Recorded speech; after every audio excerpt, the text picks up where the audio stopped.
Kailash Elumalai, a student-led astronomy projects of increasing autonomy. All right, thank you. Can everyone hear me? Okay, perfect. All right, so before we get started, I would probably suggest if you have a laptop, opening it up, because some of these graphs in the later slides can be accessed on the website, and it'll probably crash your phone browsers. Okay, so hi, my name is Kailash Elumalai, and I'm a student, 11th grade student at Stanford University Online High School. And in this presentation, I'll be taking you through my journey in the realm of astronomy through my astrophysics course at school. We'll be going through 3 projects, and each one will have just a little bit more autonomy.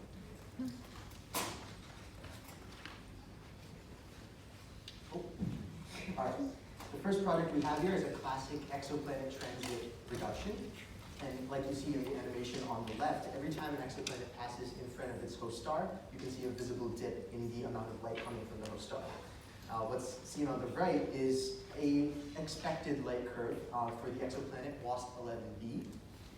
And this is definitely a good project just for getting started. It was definitely organized in a comprehensive way with assignments every so often, guiding students to get to the goal and really allowing them to troubleshoot when they encountered some errors. The relative flux from the light curve on the right, I'll just quickly mention this, is also really important and really cool for students to understand that using that relative flux, you can find the ratio of the size of the exoplanet to the host star and even the distance between them, and really trying to classify exoplanets into whether they're in the Goldilocks zone or not.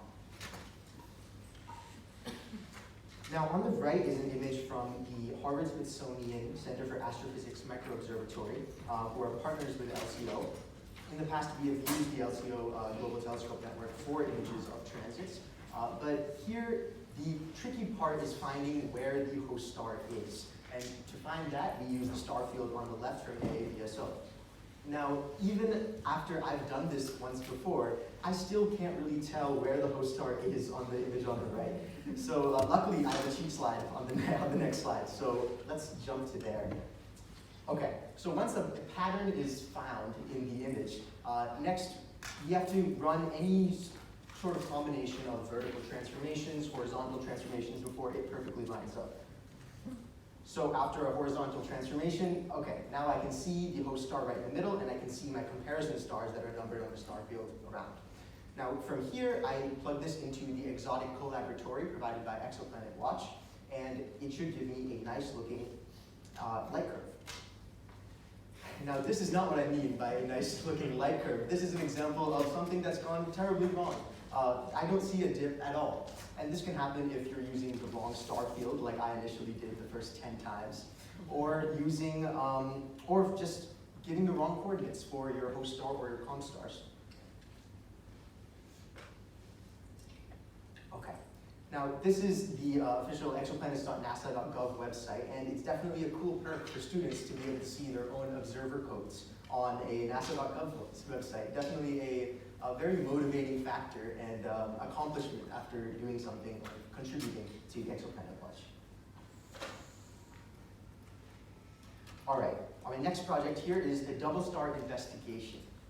Now, the autonomy level here is medium because it's a group of 4 people, and we're looking at stars that look close to each other in the sky and trying to determine whether they are really gravitationally bound or not. And the 2 images on the slide here are from AstroImage-J, calculating the position, angle, and separation between these 2 stars. Now, the image on the right is definitely something that's really important to me, something that I took away from this project. It's a historical plot of the different positions of the stars throughout over the years. Now, some of the data points, which was where we got access through the US Naval Observatory, are from the 19th century. These stars have been observed throughout the years, and definitely the one pink dot that you can see right there in each of these 4 plots are our addition to the data that's available on these double star systems. So it definitely contributes to the feeling that we're doing something just really small in this entire scope of this field of science. I'm paraphrasing again from Dead Poets Society, maybe because I'm writing an essay on it, but it definitely feels like we're adding just one line in the poem that this all really represents. On the right, you can see a pretty solid list of window expiries in LCO, and it just goes to show that some things you can't predict, like weather, temperature, these factors definitely play a role, and with real data, real observational data. So it's definitely a lesson for me to really hang in there, really, and to not really give up after the first few failures.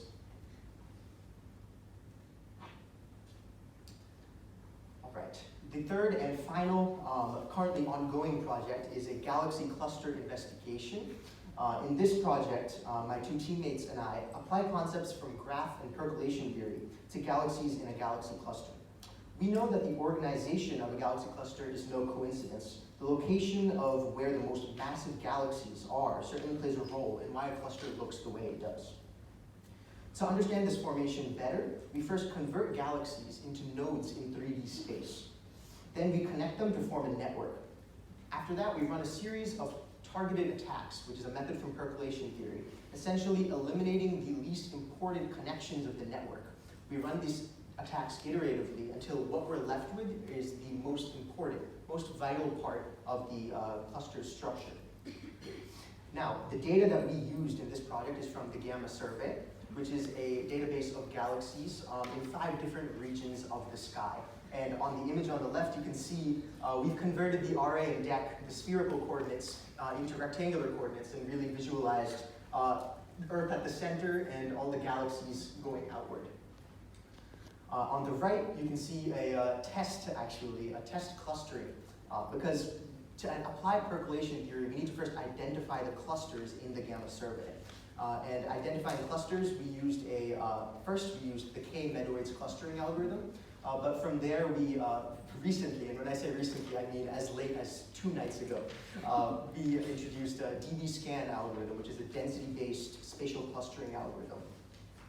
And there's the tiny URL if you want to check out all of these graphs on a website. So I would again advise you not to open it on your smartphones because you might not like what you see.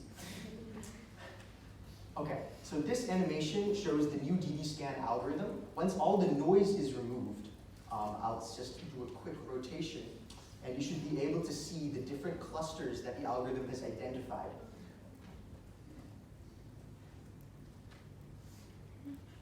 So definitely one aspect of this project that was new for us is that we never knew whether we would end up with conclusive results or not.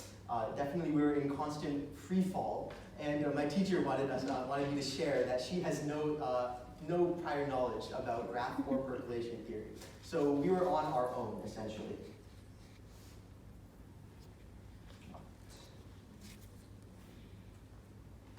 Okay, here's the poster for this project as I talk a little bit more about autonomy in perspective with the 3 different projects. The first one is pretty much an individual assignment with the Exoplanet Watch submission. We're talking just about deadlines and making deadlines. But the next project is a team of 4, and we work making contributions every week, talking about them, making sure our contributions are reproducible by all members of our team. So one unique problem, perhaps this is a unique problem to online schools, but I was in Boston, my teammate was in DC, and then we had another teammate in Spain and another person in London. So time zones definitely become an issue, but I'll stop talking about online school related problems now.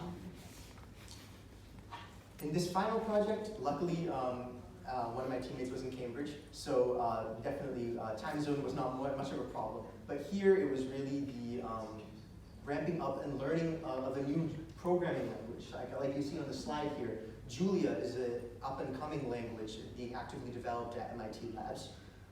And it specializes in optimized running. It's one of the fastest programming languages out there, and I don't think it's on a level to compete with Python yet, but certainly that we were looking at the pros and cons of either language when we were doing this project.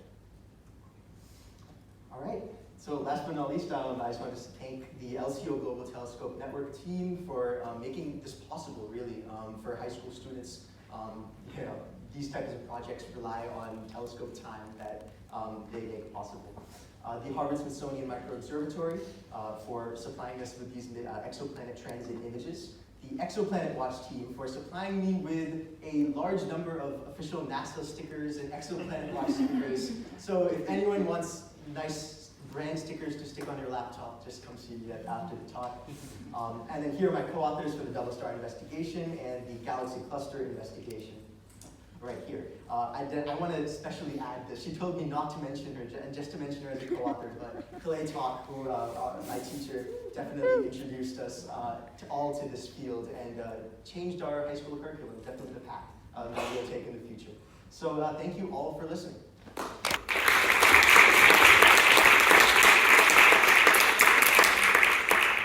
Excellent. Kailash, thank you for such an incredible talk.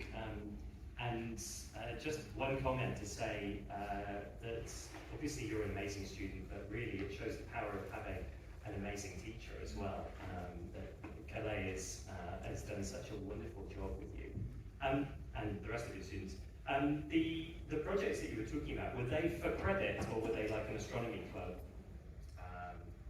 Yeah. So all three projects were done as a part of the course called Astrophysics, and the second semester of that course is called Astronomy Research Seminar. So all of these courses are not really graded for accuracy, but they're graded for contributions. And so definitely for credit. Yes, not a club. Thank you for your question.